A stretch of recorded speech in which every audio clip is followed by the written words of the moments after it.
Hi, everybody, and welcome to Adam's webinar. Today, we're going to talk about physician and revenue cycle collaboration to optimize denial prevention and appeals. So we really appreciate you being here, and there's going to be a lot of good information. I hope you enjoy it. Okay, next slide, please. All right, just a little slide to show you where you can get your handouts, where you can submit questions and comments via the questions panel, and where you can choose your audio, open and close the control panel. The handouts are there, so you can download them at your convenience. So, okay, next slide, please. Just a little bit about ADAM. ADAM is the Association for Healthcare Denial and Appeal Management. It's the nation's only association dedicated to healthcare denial and appeal management. Our mission is to support and promote professionals working in the field of healthcare insurance denial and appeal management through education and collaboration. And our vision is to create an even playing field where patients and healthcare providers are successful in persuading medical insurers to make proper payment decisions. There's a website there, and we encourage you to find out more about us. We think we have a lot to offer. And ADAM was created through the generous support of PayerWatch. Next slide, please. Now, just a little bit about PayerWatch. There are several sections of PayerWatch: PayerWatch Appeal Masters and PayerWatch Veracity. Appeal Masters is devoted to writing appeals and for training folks in how to write appeals. So thousands have been trained in denial and appeal management. We strongly believe in taking your appeals all the way, and we do promote a clinical and legal approach whenever possible. PayerWatch Veracity, that is the software side of the company. It is a leader in the denial prevention industry, and it was developed to be in service to providers in protecting revenue. So if you would like more information about either of those, there is a website there that you can use. Okay, next slide, please. So let's talk a little bit about the CEUs and the contact hours. There is some confusion at times about the CEUs, so please note that ADAM members only are eligible for the free CEUs. So if you're an ADAM member and you want CEUs, you must attend the live webinar for at least 53 minutes, and you must complete the survey that will pop up automatically for you at the end of the webinar. Generally, the certificates are going to be emailed to you usually within a week of the webinar. They are not available for simply watching the recording, though, even if you are a member. You've got to be here at the live session. I'm sorry, you hear my bird in the background, and he's really liking what I'm saying, apparently. So I apologize about that. He's usually very, very silent. Anywhere, all the ADAM webinar certificates they will be emailed to you. And from the survey, you will be prompted to select the CEUs that you desire, and you can select as many as are applicable to you. And please take some time and read this slide. I'm not going to read all the required information, but it is there for you to read. Next slide, please. Next slide, please. There we go. For the physicians in the audience, we do offer CMEs for this particular webinar. There are 3 pages of required information for you. Again, please read this information. And on one of the pages, the last page, actually it's 2 pages this time, there is information on how you can get your CMEs. Next slide, please. And there you go. There is where you can get your certificate. Okay, next slide, please. And we're hoping you can join us for our next complimentary webinar. You can start to register as soon as this one is over. We're going to be talking about fighting for coverage. These are going to be real patient stories and we're going to talk about the ERISA appeals process. I think this is a very, very important webinar that's coming up. It's talking, there's going to be actual people there who have gone through just what we're talking about, and it's going to bring the human side to it. And sometimes I think we all know that there's a human at the end of this, but this is really gonna bring that forward. Please note, CEUs will not be offered for the webinar that in April. So, Carla, I want to jump in just for a second because I handled both of these claims, and these are patients that were fighting life-threatening illnesses. One, a wonderful woman we'll introduce later, who was battling Hodgkin's lymphoma, whose insurer denied chemotherapy that was required to be covered under the policy. Another, a brave young woman, the age of 23, with a genetic disease, alpha-1 antitrypsin deficiency, which generally ends up requiring lung transplant, who's insured United Healthcare. Interestingly, with a family nurse practitioner holding themselves out as the medical director for the plan in violation, apparently, of Wisconsin state law to do so, denied coverage for the medically necessary therapy. In both cases, there was no question the patients were entitled to the drugs. So we're going to have a new form of roundtables where we start to bring the human side of these denials in and provide education to the ADAM community, not necessarily through the guise of CEs, but to drive home the frustration, impact, success, and stress that comes about as a result of these denials, so that we can start to put some faces to this process for our community. Thank you, Dr. Smith. Yep. Yeah, really looking forward. All right. Kendall, Dr. Smith, you gotta mute yourself. Yeah, we're getting Yeah. an echo. Yeah. Kendall. There we go. Okay, I do need to read this in its entirety. The Association for Healthcare Denial and Appeal Management publishes and distributes materials on its website that are created by our members or invited industry subject matter experts for the benefit of all ADAM members. ADAM does not certify the accuracy or authority of these materials. These materials are distributed and presented as research information to be used by ADAM members in conjunction with other research deemed necessary in the exercise of ADAM members' independent professional judgment. ADAM claims no liability in relation to reliance on the content of these materials. The views expressed in the materials are the views of the materials authors and do not necessarily represent the views of ADAM. Any references are provided for informational purposes only and do not constitute endorsement of any sources. There are no conflicts of interest to declare for any individual in a position to control the content of this presentation. Next slide, please. The learning outcomes. At the conclusion of this webinar, the learner will be able to identify why physician collaboration is crucial for better documentation and denial prevention, determine reasons why physicians should be involved in appeal management, determine an effective way to improve cooperation between physicians, documentation specialists, case managers, revenue cycle professionals, and denial and appeals teams. Next slide, please.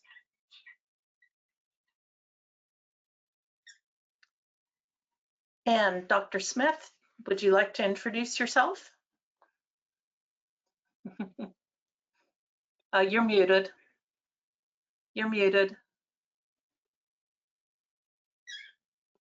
Okay.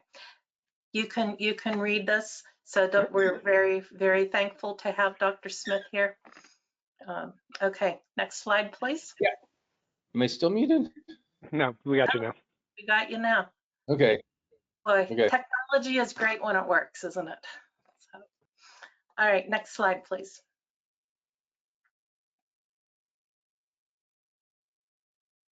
Next slide. There we go. And we're very, very excited to have Ryan O'Hara here. He's managing principal of the Denial Research Group. And there's a short bio here that you can read at your leisure as well. Next slide, please.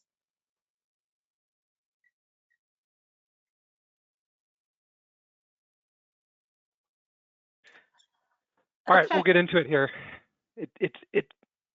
I am impressed, Carla, that you have taught that cockatoo to be as passionate about denials as I know you are as well. Really wants to be a part of the conversation today, and I'm sure that comes from Mom. He really does.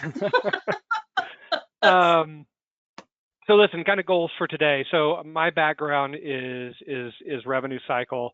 Dr. Smith's background is obviously a clinician, and one of the things that he and I have talked about is over time is the collaboration. And honestly, I think I've shared a lot of stories of how I have kind of screwed up that collaboration, especially early in my career. And so hopefully we'll use today to maybe learn from some of my past mistakes and just get some nuggets that you all can use inside of your health systems, inside of your hospitals, about how physician revenue cycle collaboration can work, and how it's really just almost imperative. I wouldn't say almost, it's imperative to the complex operation of fighting denials, getting claims adjudicated, that kind of thing. So we'll talk a little bit about roles, responsibility, and structure. We'll try to understand how having your clinical team understand payer contracts, reimbursement terms, provider manuals, et cetera, is really, really important in terms of disputing denials effectively and reinforcing your rights on the provider side. Better understand why clinicians should be involved in appeal management and understanding payer behavior. One of the things that you'll hear me talk about probably multiple times in the next hour is getting to root cause versus perpetual one-off appeals. We're going to share some data that talks about the nearly 50% explosion in denial frequency, not even inclusive of audits, over the last 5 years or so. And at some point, if you're ever going to plug that gap, you've got to get upstream and understand what it is that payers are doing. Because if denials have increased by 50%, I know that nobody on this call has been given 50% more staff over the last 5 years. So it's how do we get upstream and start to fix some of these things, and demonstrating why clinician involvement is so important in that. And then using kind of those key provisions in contracts and medical policies to craft some appeals. You'll see some of that in the case studies at the end. And then just improve cooperation overall. The role of data is important, and I think Kendall said this. I was actually with a physician advisor on Monday who works at a health system in Delaware, and I talked to her, and she said the exact same thing that Dr. Smith said to me, of like a story I told about bringing anecdotal answers to a physician and saying, well, this is, do it. And if you don't have data, I think Kendall said to me, and you got out of there alive. And Anu just said the same thing. You got out of there alive. So the importance of bringing data, the importance of having data, the importance of tracking payer behavior, so that when we come back, it is not coming back as a monetary necessarily conversation. It's not coming back as a punitive conversation. It's coming back as a data-driven conversation about how payers are winning and how we need to level that playing field. And so we'll give you some examples of kind of what effective feedback looks like. Next slide. So I'll run through this quickly. We know that denials are going up. There is data that suggests that in 2024, it's north of 14%.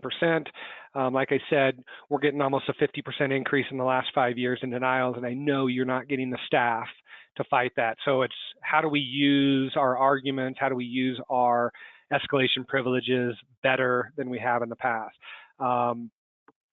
For those who understand kind of the AR increase, you can't, I mean, as agings and as claims age out, we know that there is a exponentially decreasing curve of our ability to win those claims. So when you see things like claims are running at 90 plus days at 36% versus 19%, at 36% versus 27%, all that means is accounts are getting older, and as we know, when accounts age out, they are harder to get overturned. Medicare Advantage plans are a particular, I would say, pain point and sore spot that I deal with, that Dr. Smith deals with, and that means I know you all deal with. Medicare Advantage plans are acting more and more like unchecked commercial plans. It used to be, and I used to say this 20 years ago in revenue cycle, Medicare is incredibly predictable. I know that they're going to pay me in about 14 days when I submit a claim, and they're not going to act the way that commercial acts. Well, now with 50+% of Medicare Advantage plans, kind of occupying the space that used to just be traditional Medicare, it means now we've got an explosion of about 400% of a payer that used to be really predictable who now acts like commercial. So 3 to 5% is what we're losing on average due to denials, and that's just the monetary loss. There's not even a number out there that you can kind of tie in 25 to 118% claim. We know that revenue cycle should occupy somewhere less than 3% of total revenue. So again, if you've got people who are now fighting revenue that should have come in and you're spending money to get that overturned, you're getting dinged on both sides. So I'm spending money to try to recoup money that I should have got in the first place.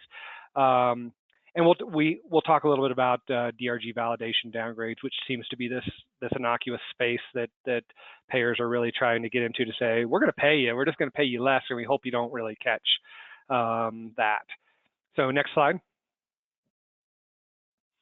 Dr. Smith, you want to talk about the provider side of this a little bit? Yeah. I think first and foremost, the broader impact of this is physician turnover, physicians hanging up their shingle or taking down their shingle as physicians. It's burnout and turnover. There's a lot of frustration with justifying care decisions after the patient care has been provided. Up front, there's delays in getting patients access to care. There's just enormous office resources being dedicated to getting prior authorizations and then fighting for claims payment for the practice, for the hospital afterwards. When we get to the issue of balanced billing, the No Surprises Act, and regulatory scrutiny, legal exposure, unhappy patients presented with large and unpayable bills suddenly start to become litigious, and that is in an already overburdened medical legal environment and med mal exposure that more and more physicians are facing on a daily basis for things that may not actually originate from true malpractice. Loss of payer trust. A lot of hospitals are just going out of network now with Medicare Advantage plans altogether. Want to go to the next slide? So I'll kind of preface this slide with, this is a endorsed by Kendall and Ryan slide. Not everyone will agree with this role of revenue cycle and role of clinician, and that's okay. That's not necessarily the point. But when I think about the role of kind of revenue cycle, now I would argue that the role of revenue cycle is really about record integrity, but we'll get into that a little bit. But it's to collect the appropriate. People used to say collect the maximum. No. We do not collect the maximum amount. We collect the appropriate amount, the amount that's supported inside of the medical record. So we collect the appropriate reimbursement for services provided without delay. And then I always say this, at the lowest possible cost. That is the stewardship that we have to own inside of revenue cycle, is we need to collect the appropriate amount at the lowest possible cost. Dr. Smith, you want to talk about the role of a clinician? Yeah, the clinician first and foremost. I've often said the most expensive piece of medical equipment in the hospital is the computer mouse, because from that, all subsequent coding, documentation, and ultimately billing is derived. But they want to be able to do the right thing for their patient, but they need to document their thinking in the medical record contemporaneously.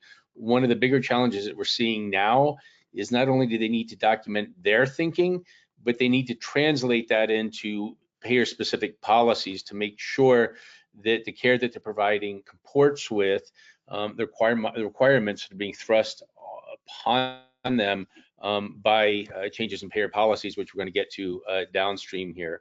So the clinicians thrust into this unique situation of justifying their care, saying what they're doing, being explicit about it, not leaving anything to the imagination. And then first and foremost, and I'm probably have been more guilty than anyone in my career, is doing it contemporaneously at the bedside while you're doing it, not coming back 30 days later after the patient's gone to complete your charts and start to construct notes for what was going on 1, 2, 3 weeks previously when you're signing off on your medical records and you've got a bunch of deficiencies in it. So complete medical records at the time of service, and to the extent that the hospital can help you with that, making sure that they comport with payer requirements if you're able. Next slide. Okay, so I think one of the things that I have been guilty of in my career, and it's something I've seen when I'm boots on the ground in hospitals as well, is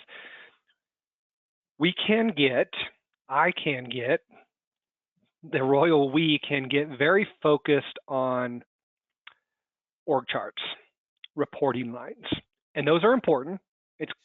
Those have to be outlined. But the one thing I would say is focus on collaborations and then the outcomes. It is okay if your physician advisors report to the CMO versus revenue cycle. It's okay if they report to revenue cycle versus the CMO. It's okay if they occupy this kind of emerging trend that I really love, which is you have a CMO of revenue cycle. But that's not really the point. The point is collaboration and outcomes and process. So things like defining escalation clearly and review examples regularly. How do we, from a process standpoint, know that we've got one-off or aggregate payer behavior that we need to flow back through our clinical experts that are part of our team? How do we review those examples? How do we keep feedback open, honest, and professional? How do we close that feedback loop back to the appropriate specialists or attending or whoever it is in a way that is professional and aligned with quality, not money? So to me, the best way I have found to do that, and Kendall, feel free to provide color here, is to align myself with respected practicing physicians. It doesn't always have to be this way, but I have not had the success, this is just me personally, I have not had the success with the, hey, this doc wants to retire but would like to keep working. The problem I have found with that is the rest of the clinical community looks at that as a non-practicing doc, and it doesn't align with that kind of respect always. And I'm not saying that it should or it shouldn't. I'm just saying it doesn't always happen. I've certainly had practicing docs who have shown non-practicing docs what I would just call an amount of collegial disrespect that comes with practicing versus non-practicing physicians. But the one thing I would say is focus on quality, not money. I've made that mistake. I made that mistake early in my career too often, is you are costing this facility, this organization money. The better argument to make is your quality scores, our quality scores are not as good as they can be. And oh, by the way, if we focus on quality, the money is a byproduct. I often talk about evidence-based revenue cycle the same way I talk about evidence-based medicine.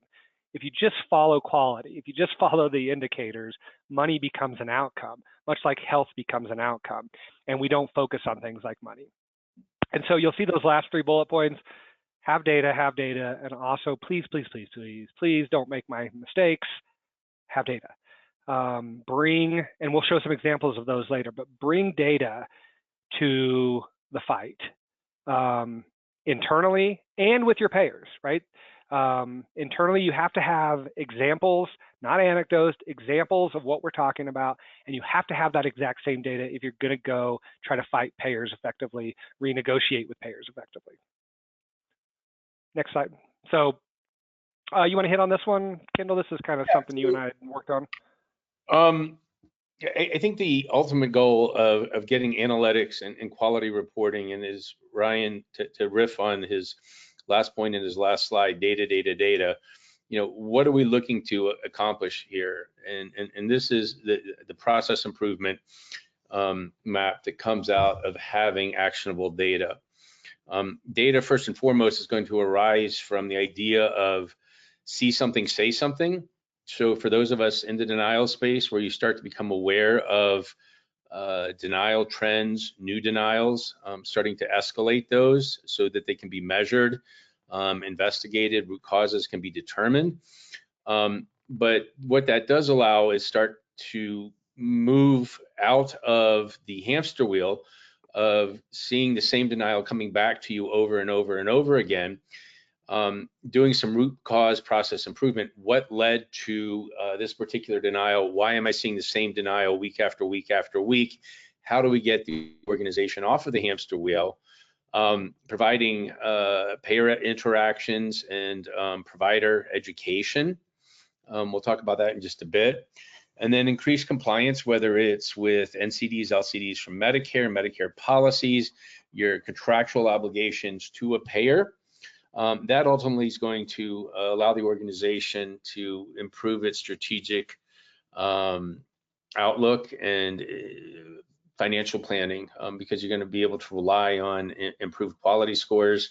From improved quality scores, you're going to have increased revenue and a healthier organization. So I think this whole thing speaks to the development of the quality environment, improvement in the quality environment in the organization, and from that, a substantial increase in revenue that will lead to a healthier organization that's able to continue to grow, change, and evolve with the market. Next slide.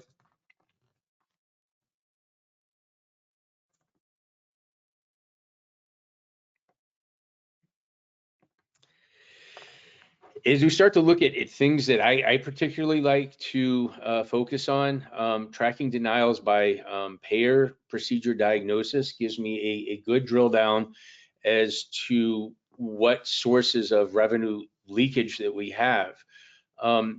If you're working in a small hospital, 1 or 2 people in your department, where these things are done infrequently, you may not, unless you're running unless you're tracking denials, you may not be aware of things as they start to become outliers or start to crop up for the first time. If you're working across a larger organization where you have many people handling denials, you may have a situation where people are seeing 1 or 2 of these thinking it's an infrequent denial or audit. But when you're tracking them across the entire department, you start to see spikes pretty quickly in denial patterns, and those spikes in denial patterns then become areas to start to drill down and then look for root causes as to what's going on. Key reports to run: denial root cause and analysis, where we're starting to identify new payer audit tactics. We'll show some of these.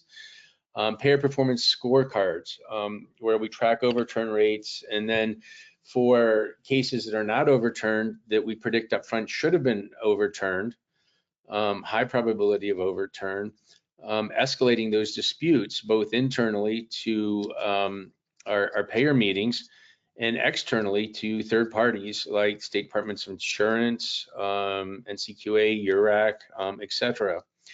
Clinical validation trends, DRG downgrade, post-payment coding audits have become probably the largest and most quickly growing area of focus by third-party auditors at this point. These are often done as a result of unilateral changes in clinical definitions that we'll talk about in a case here. And those need to be kept track of so that you can work with your CDI group, your physician advisors, to alert them that you've got a new payer and they've got a new definition in town about heart failure, sepsis, what have you. Just some examples as to how successful these things can be. You can have substantial improvements in denial write-offs and clean claim rates by implementing predictive analytics. Next slide. One thing I'll say in terms of those kind of behavior shifts as well as we go to this next slide is an area that I kind of controversially tracked and then ultimately built trust and was able to track without as much controversy as we kind of became a more challenging and trusting organization was I tracked by attending and specialists at one point. Now, I made the mistake of doing that early on without building trust, but about 2 years later, we kind of brought that back and it became a place where, you know, my physician advisors could go and have those conversations in a much more trusting space. It's a bit controversial, but I bring that up as more an evolution of a journey. Sorry, Kendall. No, absolutely. And we've talked about these on some of the Adam webinars before, which is this era where we're moving from concurrent clinical documentation integrity, where we have CDI specialists working within the chart and the care teams to document conditions according to coding guidelines to make sure that we're showing our work to get the appropriate coding credit, to an era now where payers are unilaterally defining clinical conditions. This first popped up on my radar when United in 2019 came out with a memo overnight and said that starting X date, United Healthcare is only going to pay for sepsis if it's according to a SOFA score. We've since then seen situations where payers have twisted that even further, gone outside the original SEP3 guidelines, and they started using modified SOFA scores, which have no real basis of finding a fact in the literature.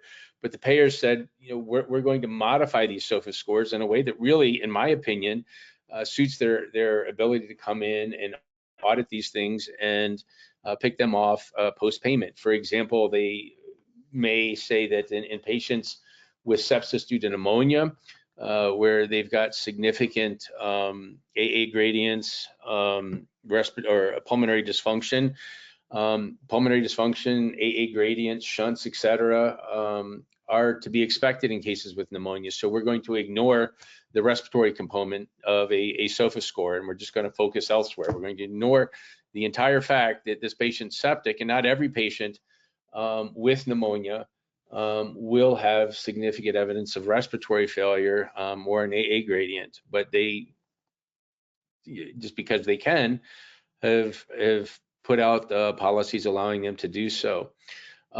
So how do you deal with this? We've had other webinars where we've talked about with Rochelle Martin leveraging contract language to enforce your provider rights and agreements to challenge denials, not allowing providers to unilaterally make these changes without some consideration back from the hospital and discussion, because it is a substantial change in the terms of the contract. If you pick apart the payer policies, you can often identify contradictions in the payer policies, use that to dismantle denials. If you look through the literature that was used, they may cite the SEP3 research. You can go back to SEP3 research and the SOFA score papers and show that they never contemplated a quote modified, or as I call it, a mangled SOFA score. And you can point out that this is, you know, something that's arbitrary and was done in an arbitrary fashion by the payer. Data and reporting we'll come back to over and over again. It's difficult to run these things up the corporate flag to manage care with a statement of I believe, I think, I've seen. If you can come to them with, we've got 12 cases from maybe Cigna, maybe Blue Cross, maybe United, maybe Anthem, I don't know, your particular payer that relates to this specific diagnosis. Here's what they're doing. Here's our position that why this is incorrect. You can take that to the revenue cycle. You can take it to your managed care group. You can take it to your in-house legal counsel and say, we'd appreciate your guidance on how to deal with this. So if you're going to escalate, do it with a clear pattern. Do it also with some suggested solutions. Next slide.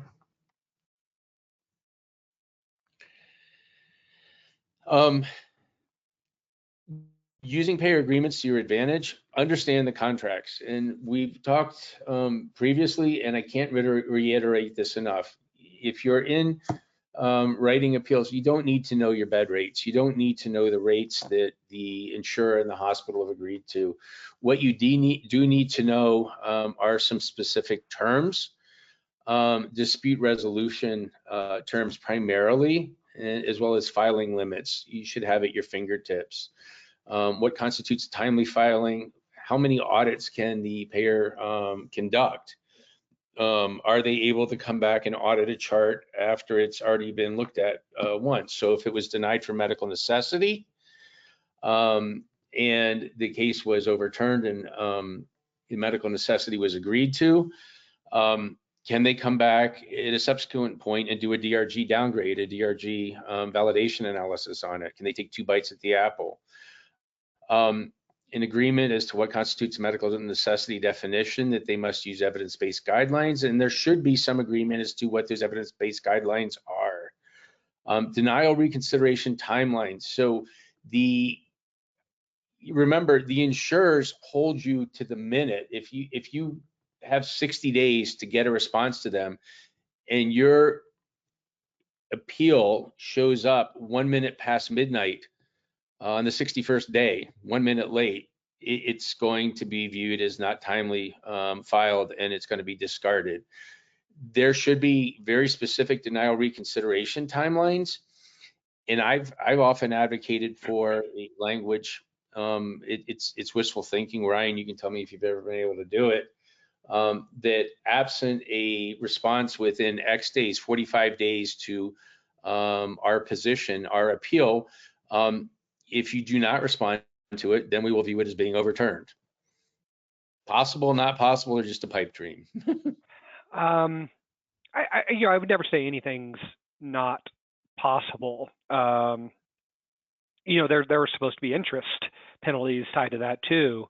And I think, there's some people really trying to enforce some of that here in the last couple of years as well.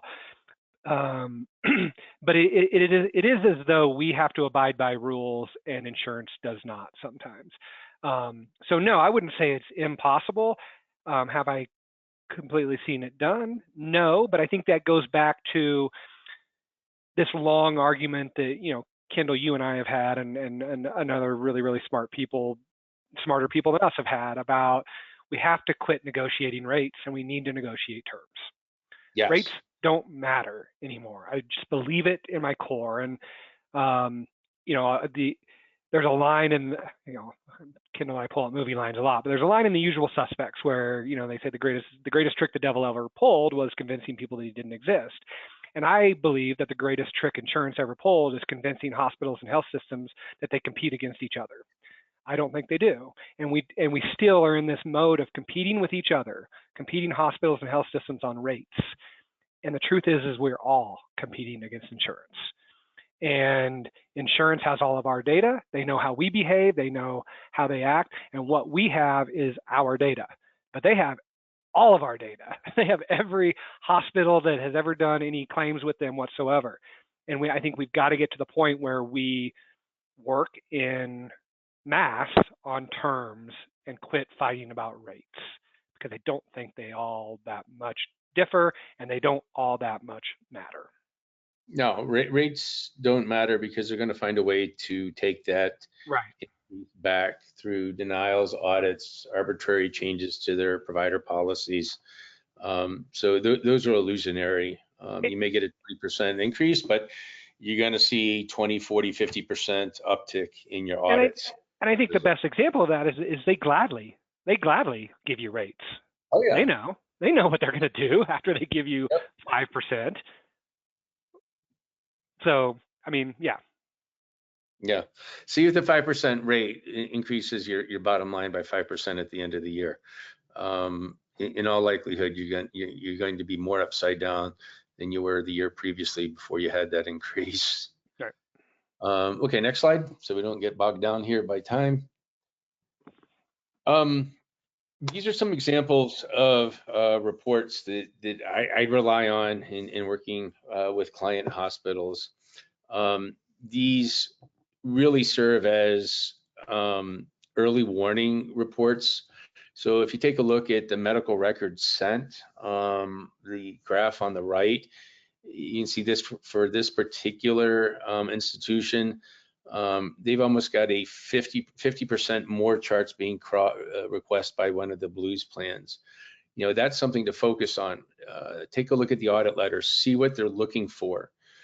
Because there's two things going on here. You want to make sure that you haven't violated a contractual term that's resulted in an audit that's being set forth in that audit language. But you also, if you do see a weakness there, you want to get that information out so that you can plug the leak in the dike at that point.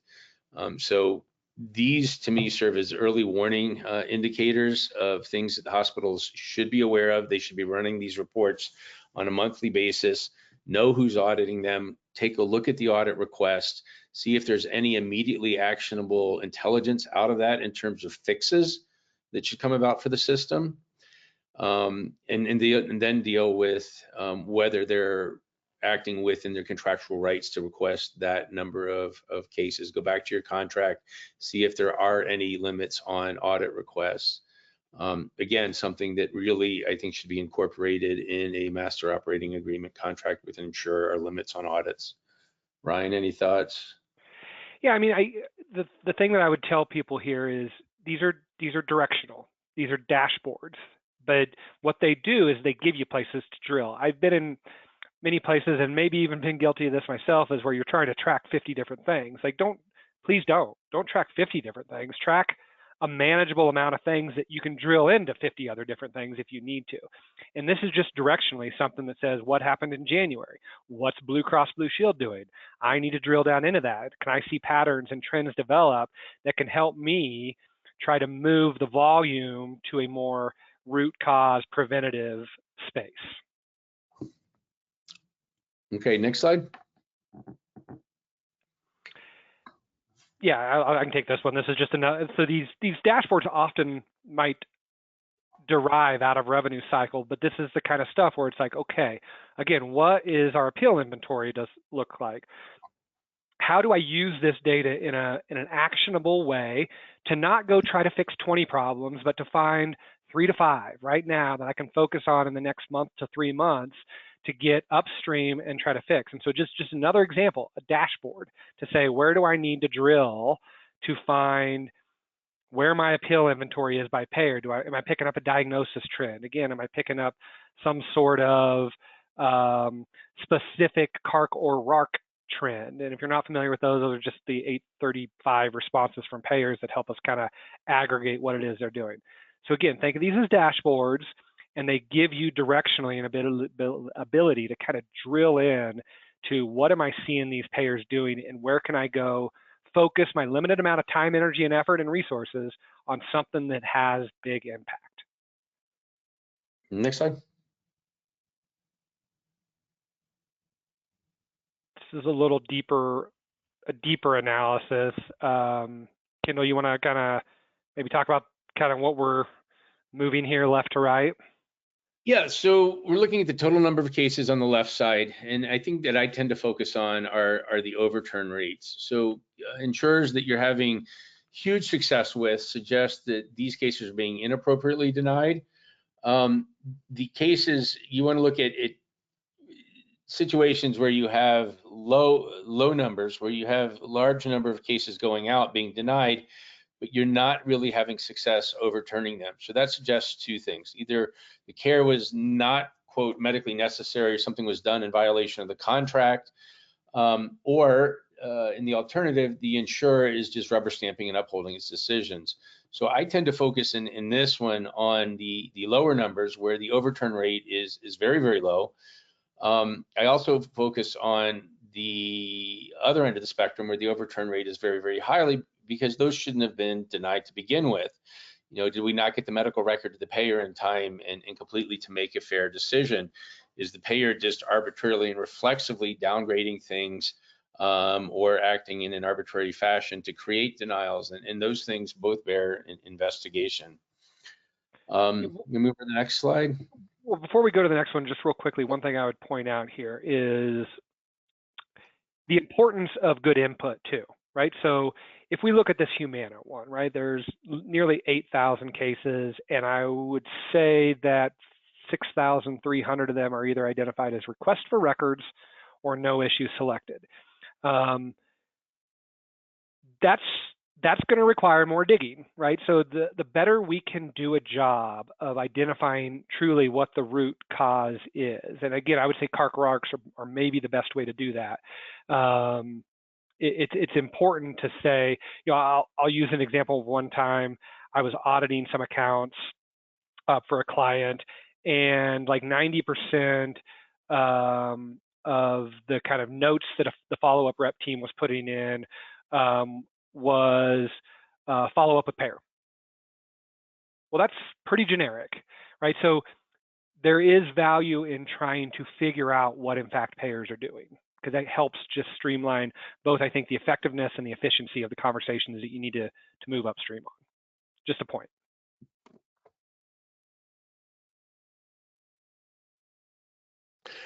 Same information in a different graph format, looking by payer as to their top diagnoses, and what's being denied, sepsis over and over being the largest one. But this allows you to focus in perhaps on payer policies to see why these things are being denied in disproportionate amounts compared to other payers.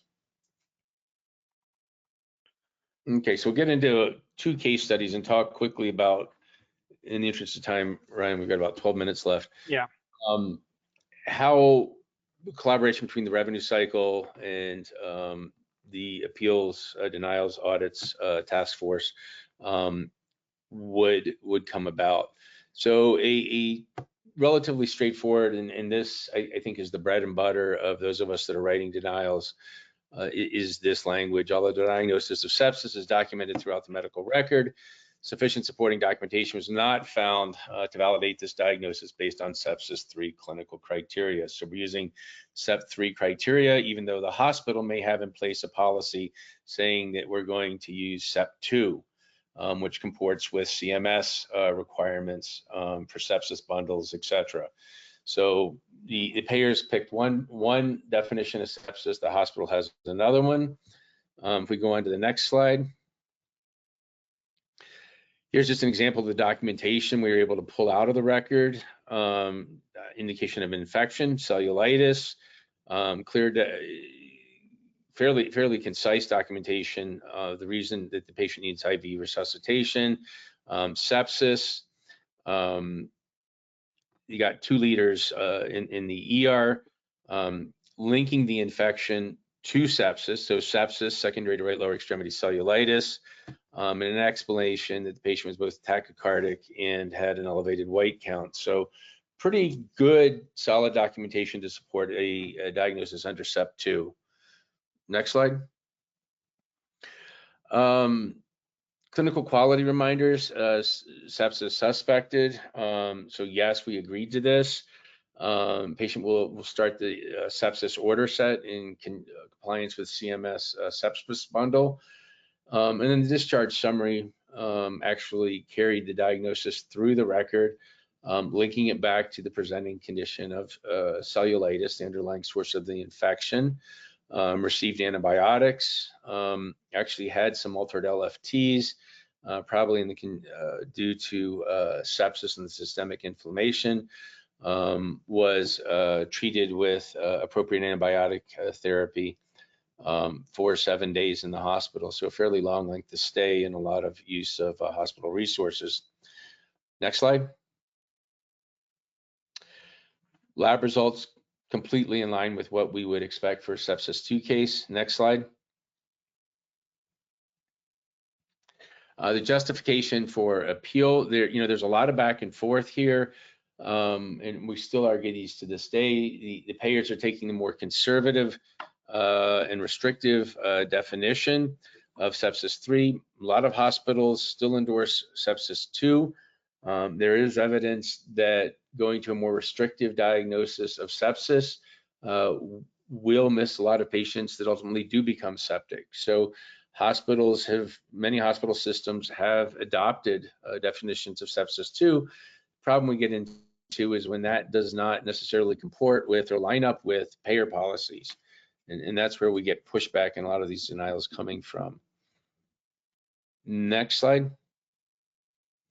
The recognition that we can agree to disagree. Documentation that the CDC has weighed in on this.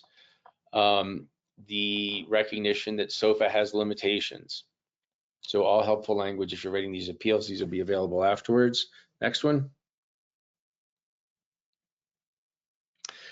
Important to provide references in here and to show how this applies to the case at hand. Next study. So stopping with that one, and I want to pitch this back to Ryan, because DRG 871 sepsis is, I think, by far and wide the most audited and disputed diagnosis that we see coming across in post-payment denials. These things are denied. I can't imagine what the multiple is compared to the second most common denial. This happens regardless of the state you're in, regardless of the hospital you're in.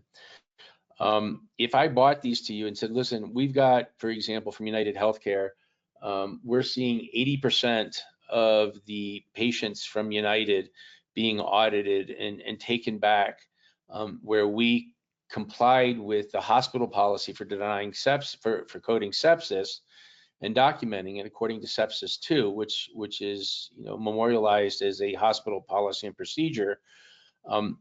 How is that information helpful to you in revenue cycle, by knowing the payer and what the dispute is? Well, hopefully I would have brought it to you, and you didn't. Hopefully the clinician didn't have to bring it to me, and I would think that belies collaboration, right? Is that I'm focused on medical record integrity, reimbursement, and you're focused on quality. And I would argue that sepsis 2 is, as long as the documentation is there, right, that it is quality documentation. Something we did in the past was, and this is such a common one, right?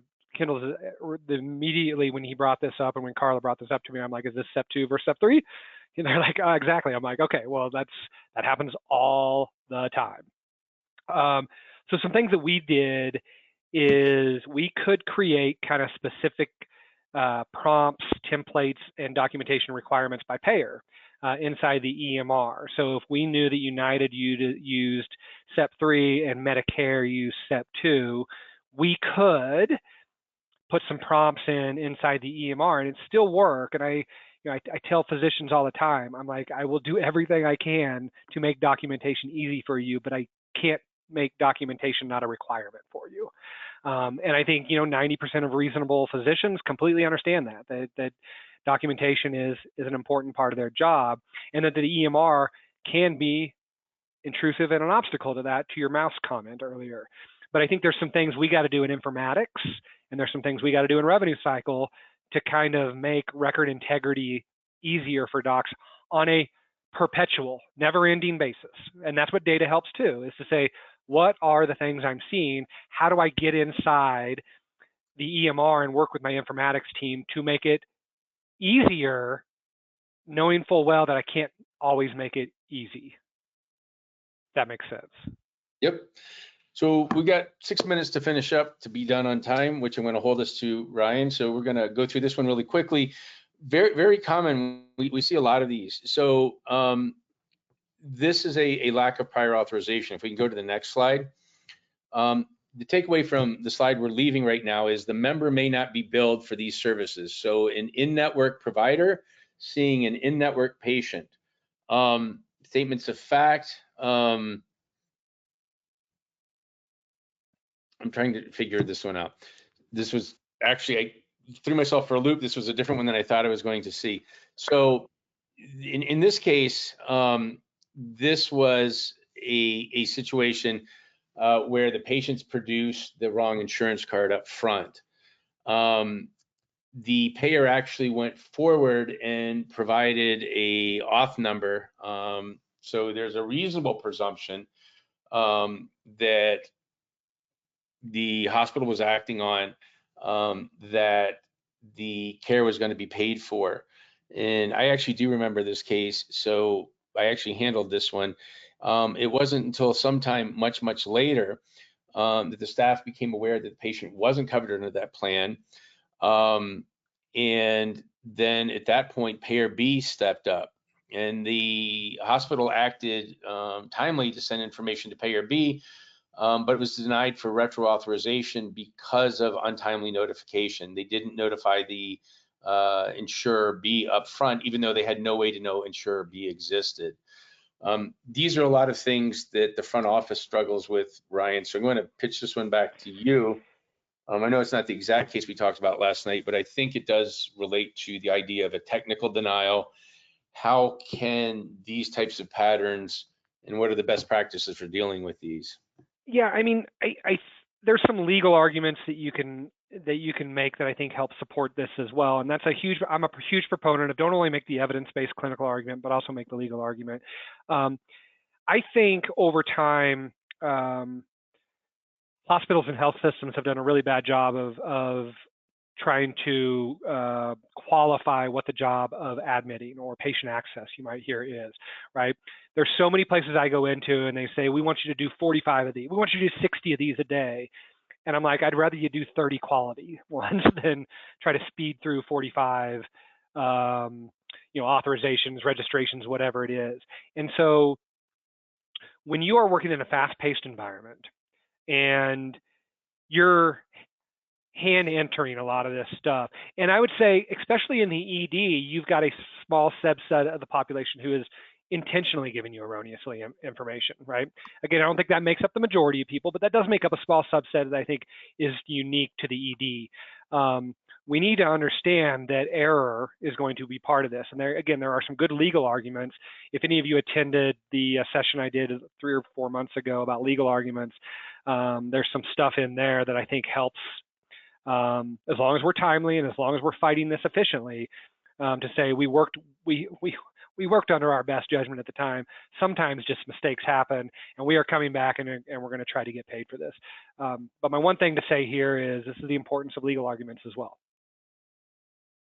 Okay, next slide. And human error is a part of anything, and any reasonable person understands that. Okay, I'm going to skip this one because let's move over to the next slide. That last case study? Yeah. Yeah, the last case study. So, well, we can talk briefly. We've got 2 minutes. So we talked yesterday, Ryan, when you and I were going over the slides about the idea of things leaking over the gunwales of the boat, things coming in from the side of the hospital. This was a elective authorization of a patient coming in for initiation of an antiarrhythmic. Milrinone requires continuous monitoring and 3D hospitalization, generally as an inpatient per the manufacturer's guidelines.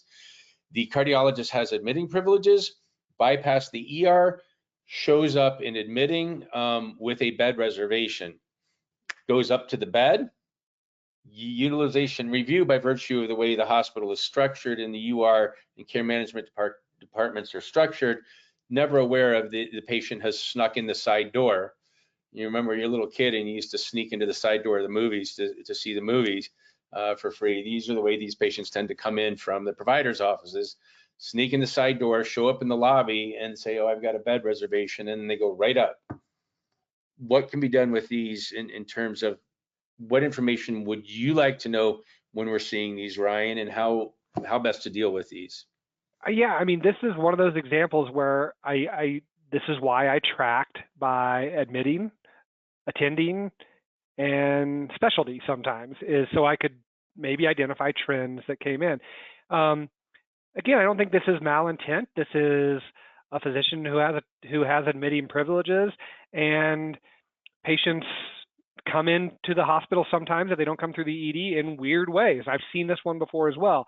And so I think it's more about just process improvement, right? This is how do I tighten the gate and make sure that this probably appropriate admission goes through the right channels of the hospital.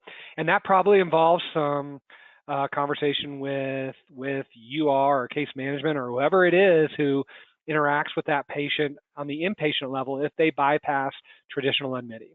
And again, I think it's just an example of why, we've talked a lot about physician revenue cycle, but it's really clinical and revenue cycle collaboration.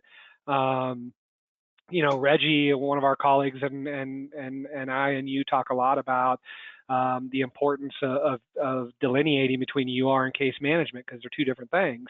And I think this is an opportunity where someone up on the floor, probably in UR, is going to see this patient, and we've got to work with them to figure out how we, again, put a good gate in place, allow that patient to admit appropriately, but make sure we document that that patient is now on a floor in our facility.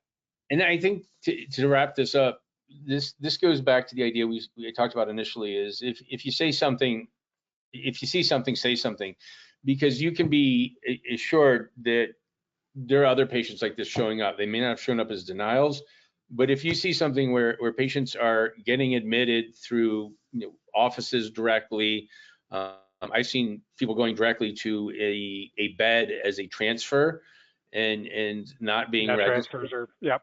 Transfers in, et cetera. If you see those, escalate them, because for that one patient, there's probably 10 or 20 more that are going to come in over the next 30, 60, 90 days that you're going to end up having denials on. And these are things that quickly the revenue cycle can work to close those portals off so that they have to funnel in, get registered, and things can be sent out. By way of closing, this is a hospital I started my career with 25 years ago. I'm that old. It was actually the second hospitalist in the country. I took a job in a 30-bed community hospital in rural Florida that was part of a much larger system. The only physician there with 2 ER docs. They had 30 beds. None of them were being used. All the patients were being flown out. I agreed to admit all the patients that came into the ED, take care of them myself right out of medical school and residency. Thought I was doing a great job. After the first 6-9 months, got a call from somebody needing the chief medical officer I'd never met. Went downtown to the system headquarters and walked in, and he said, "You have shown up on my radar as having the worst outcomes and costing us more per case than any other physician in our 1,000 physician system. You need to consider a different career. You are killing people and costing us money at a rate we have never seen before. I suggest you think of doing something else." Long story short, in interest of time, it turned out to be due to the fact no one taught me coding and documentation. This was before CDI was prevalent. I had a huge number of elderly patients coming in from a nursing home next door with urinary tract infections and sepsis. I was documenting that they were uroseptic. I was taking care of them in the ICU on Levophed and other vasotropic agents to provide pressure support for them. Get them home after 2 or 3 days. Out of my first, I think 50 patients, I had 3 deaths. So 6% mortality rate. Well, it turns out if you write urosepsis, that codes out to a urinary tract infection. The expected mortality for urinary tract infection is about 0.1%. I went back, talked to the coder who I blamed for doing all this because I clearly wrote urosepsis all over the chart. She showed me the coding guideline that said if you write urosepsis, she's obligated to write urinary tract infection and bill it as such. We were able, since this was under timely filing limits, to go back and put a clarification by what I meant. The majority of these patients coded out as having severe sepsis since they were ICU on Levophed, et cetera, and in shock. The expected mortality rate once we recoded these was almost 15%. So my 6% mortality rate was about 50% below what was predicted. Went back about 90 days later, the chief medical officer's office, met with them again, and he said, "I don't know what you did, but all of a sudden you're my top 10 decile, you're my top decile of providers in the system." And I said, "Well, I learned how to work with revenue cycle. I learned how to work with the coders, and I learned to ask some questions about what the implications of my charting were going to be on my quality and outcomes." So every morning I met with the coders, and then I met with the charge nurses, and we came up with a game plan as to what we were going to document. to make sure we got appropriate credit for all of the hard work the nurses were doing and that my team was doing. And we had some of the best outcomes in the system for a long time. What ended up happening is cardiologists came, gastroenterologists started coming, and then the hospital was knocked down, and they rebuilt this like 150 bed hospital recently on top of it. But that was the start of it. And that was the first true revenue cycle partnership that I had, that started with me just working every morning with the hospital coder to understand coding rules, and things grew quickly from there. Quality metrics went through the roof, and the revenue followed, and then a new hospital was built once they were able to keep patients there and attract a subspecialist to it. So there are real world implications to this, and you know, this may result in substantial additional revenue and improvements in quality scores for your institutions as you drive these changes. It may lead to additional revenue, allowing you to increase service lines, provide additional care that you would not otherwise be able to afford. So encourage all of you to get on board with it, and thank you for your time. Yep. Thank you, everyone. Yeah. Ryan and Dr. Smith, thank you so much. What really struck me was from both of you saying that about the documentation, if it's correct, it's like everything's going to just fall in line. You're not looking to upcode, you're not looking to downcode. It's just you just want to get it correct. You know, Yeah, I mean, I say all the time, I don't want clinicians thinking about money. I really don't. Like, I do want them thinking about documentation requirements. I want to make sure that that record is as airtight as it possibly can be, because if that is my goal, right? If record integrity is the goal, then again, I think revenue becomes an outcome. It's not something that we chase. We chase cash goals inside revenue cycle, and it's the stupidest hamster wheel of all time, because if you don't chase record integrity, you're going to be on a perpetual hamster wheel. Yeah. Yeah. Well, thank you. Thank you for a very good webinar. Certainly appreciate it. There are a couple questions in there, and we will answer them in writing. We will send to the writer, and we will also post them on the ADAM website, and it will be right under where we have a recording of this webinar. Yep. We'll get those back. I really would encourage everybody here to tune in April 30th. I think this is going to be a really educational and informative roundtable where we're actually bringing patients onto the camera to describe just some of the horrors, the angst, the anxiety, the frustration that comes from the patient level, especially in times of needing life-saving care, and how they were abandoned by their insurers, the value of external review in some of these cases, things that you can do with ERISA plans. We'll have some appeal templates that are specific to the diseases we're talking about, Hodgkin's disease.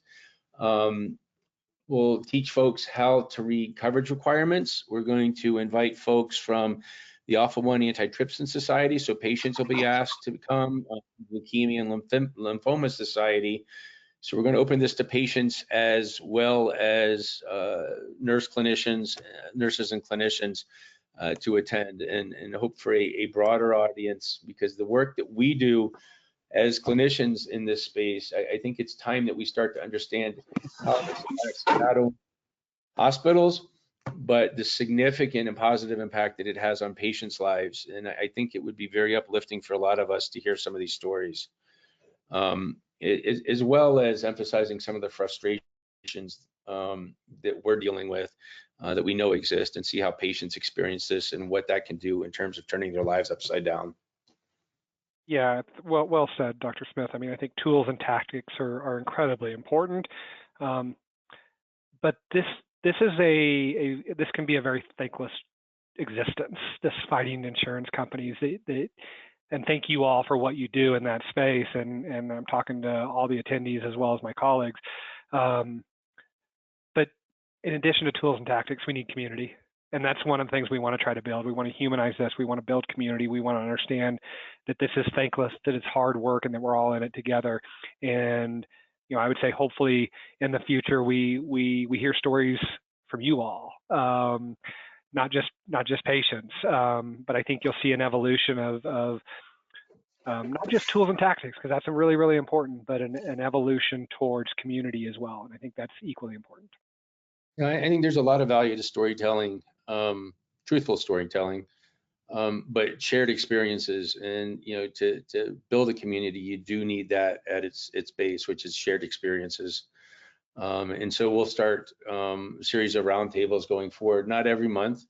One other notable commitment we have for a July webinar will be the Chief Medical Officer from MCG coming in to talk about the use of MCG guidelines by payers and how hospitals can leverage them and use them in the appeals process. So I think that'll be a really dynamic and interesting roundtable discussion to hear from Dr. Oliva, who's currently the CMO at MCG.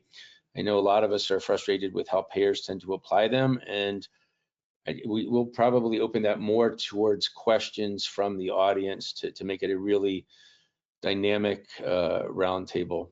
Not going to turn into Jerry Springer, folks, but bring some really honest questions, and I found Tony to be incredibly thoughtful and wise in his ability to engage and explain.